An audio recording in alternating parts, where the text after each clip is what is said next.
Assalamualaikum warahmatullahi wabarakatuh. Kali ini kita akan membahas mengenai Undang-Undang Perlindungan Anak. Yang pertama adalah Undang-Undang Nomor 23 Tahun 2002 ini sebelum amandemen. Sebelum kita masuk pada pasal, kita akan mulai dari kenapa sebenarnya undang-undang ini dibutuhkan. Karena pada tahun 2002 dan tahun-tahun sebelumnya itu seringkali terjadi kekerasan terhadap anak, yang mana pemerintah itu merasa bahwa anak adalah salah satu generasi yang mana nantinya akan memiliki keinginan atau mungkin sebagai merubah negara ke depannya lebih baik. Dari itu penting sekali untuk adanya undang-undang yang melindungi hak-hak daripada anak tersebut. Kemudian DPR bersama Presiden membuat dan memutuskan Undang-Undang Nomor 23 Tahun 2002 yang kemudian diamandemen pada tahun 2014. Pasal pertama itu berisi mengenai pengertian-pengertian yang mungkin itu mengatur kepada perlindungan anak, mulai dari pengertian anak, perlindungan anak, dan juga kekerasan itu apa. Saya kira pada pasal pertama itu tidak ada suatu permasalahan apapun. Kemudian menginjak kepada pasal 2 yang berbunyi perlindungan anak bertujuan untuk menjamin terpenuhinya hak-hak anak agar dapat hidup, tumbuh, berkembang, dan berpartisipasi secara optimal sesuai dengan harkat dan martabat kemanusiaan, serta mendapat perlindungan dari kekerasan dan diskriminasi demi terwujudnya anak Indonesia yang berkualitas, berakhlak mulia, dan sejahtera. Nah, dalam pasal 2 ini menurut teman-teman semua, apakah sesuai dengan paradigma pertama atau yang kedua? Paradigma yang kedua, karena di situ adanya hukum terlebih dahulu, lalu masyarakat mengikuti, atau adanya rekayasa sosial. Hukum merupakan alat merubah masyarakat secara langsung. Hukum juga berorientasi masa depan. Mungkin lebih ke paradigma 1. Karena setelah sebelum hukum itu diciptakan, ada beberapa masyarakat yang mungkin melakukan kekerasan terhadap anak dan terhadap perempuan. Karena terlalu banyak atau mungkin terlalu sering masyarakat, jadi dibuat hukum seperti itu. Jadi masyarakat menyesuaikan. Ya, kalau saya juga jadi bahwa pasal 2 ini menunjukkan bahwa hukum sebagai pelayan masyarakat, di mana sebelum undang-undang ini dibuat banyak sekali permasalahan-permasalahan masyarakat yang kemudian diseluruhkan kepada DPR, sehingga DPR dan Presiden memutuskan untuk dibentuknya sebuah undang-undang mengenai perlindungan anak. Gimana teman-teman? Mas Ilham, ini ada tanggapan? Oke, jadi kita sepakati bahwa pasal 2 ini merupakan paradigma yang pertama. Kemudian menginjak kepada pasal ketiga. Maaf, tadi adalah pasal ketiga. Sekarang kita mulai ke pasal keempat.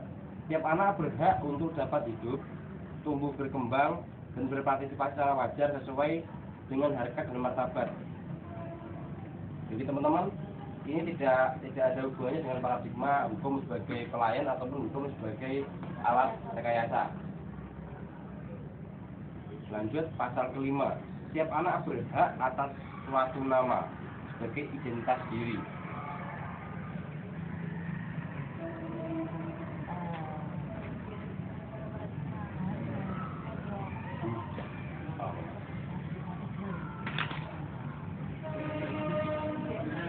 Ada ya? Anak berhak atas suatu nama, enggak ada ya?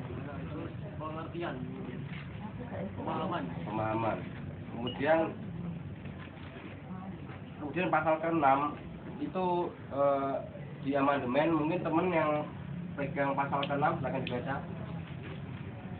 Pasal 6 yaitu tiap anak berhak untuk beribadah menurut agamanya, berpikir dan berekspresi sesuai dengan tingkat kecerdasan dan usianya dalam bimbingan orang tua atau wali. Ada orang tua yang mungkin membatasi anak itu berbuat semaunya, mungkin kreatif dia, tapi mereka kadang orang tua itu membatasi agar si anak itu enggak arti gini. Membatasi dalam berekspresi. Ada yaitu kreatif seperti itu. Jadi mungkin paradigma ke satu. Lebih kepada paradigma yang kedua. Karena itu adanya rekayasa sosial kan, itu bahwa apa hal Ya, bahwa paradigma kedua karena kan dalam paradigma kedua dijelaskan bahwa hukum itu sebagai alat rekayasa yang mana sebelumnya orang tua itu membatasi hak-hak daripada anak-anaknya, kemudian dibuat undang-undang ini agar orang tua tidak membatasi ekspresi ataupun kemampuan dan kreativitas anaknya mungkin dalam beribadah dan sebagainya. Jadi masuk kepada paradigma yang kedua.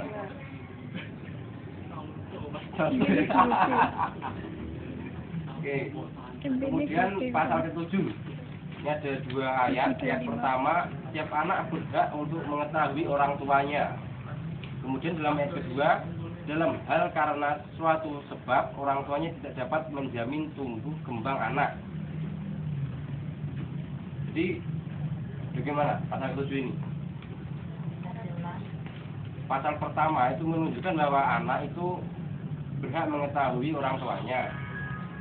Dengan ayat kedua bahwa apabila orang tua tidak mempunyai orang tuanya tidak bisa mengasuh anaknya, maka akan diberikan kepada wali. Misal itu.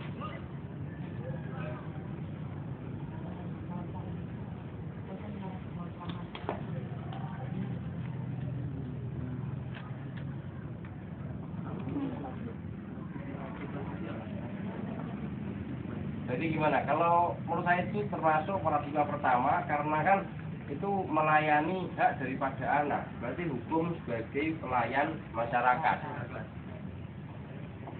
Kemudian pasal 8. pasal 8. Lebih.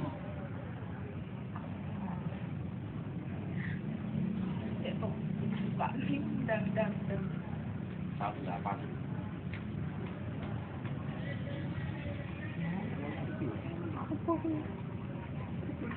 Pasal 8, setiap anak berhak memperoleh pelayanan kesehatan dan jaminan sosial sesuai dengan kebutuhan fisik, mental, spiritual, dan sosial. Setiap anak berhak memperoleh pelayanan kesehatan dan jaminan sosial sesuai dengan kebutuhan fisik, mental, spiritual, dan sosial. Termasuk dalam paradigma yang pertama atau yang kedua. Itu paradigma kedua. Kalau dengan adanya hukum kan beranu dibentuklah kayak program BPJS, pelayanan kesehatan.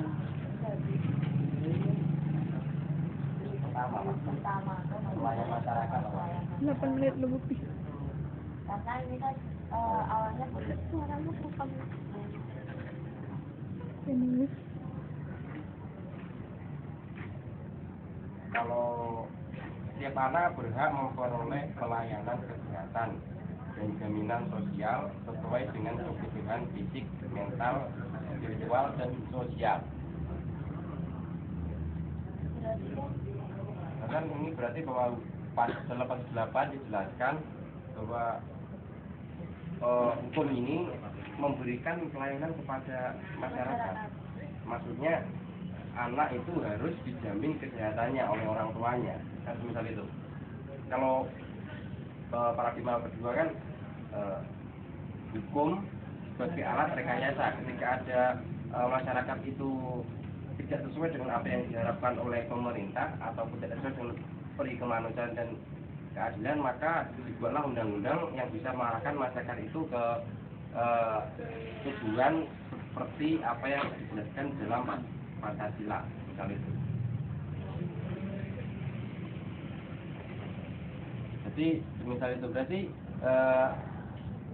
dalam Undang-Undang Perlindungan Anak ini sudah terdapat jelas adanya 2 paradigma, di mana paradigma yang pertama itu secara keseluruhan Undang-Undang Perlindungan Anak itu merupakan gambaran daripada Paradigma pertama, yaitu undang-undang sebagai hukum sebagai pelayan masyarakat, di mana sebelumnya sering sekali terjadi kekerasan di dalam anak, yang kemudian pemerintah membuat undang-undang, membuat hukum yang bisa menjaga hak-hak daripada anaknya agar terhindar dari kekerasan.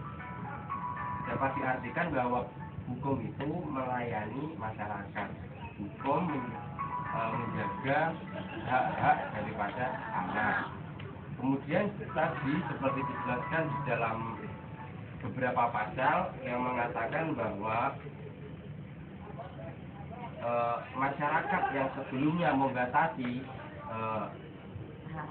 hak anak baik dalam beribadah maupun mengekspresikan keinginannya, kemudian undang-undang memberikan kebebasan kepada anak untuk bebas beribadah dan mengekspresikannya, sehingga di dalam pasal itu jelas sekali terdapat paradigma kedua, hukum sebagai alat rekayasa sosial, dan juga sesuai dengan pernyataan dari Rospon.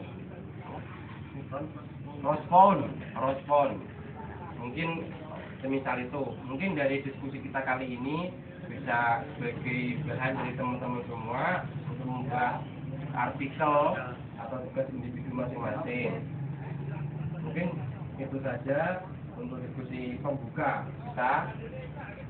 Semoga kita bisa mendapatkan nilai yang baik dari Bu Zulfa, dosen yang paling hebat di IAIN Tulungagung. Mungkin semisal itu. Sekian, wassalamualaikum warahmatullahi wabarakatuh. Waalaikumsalam.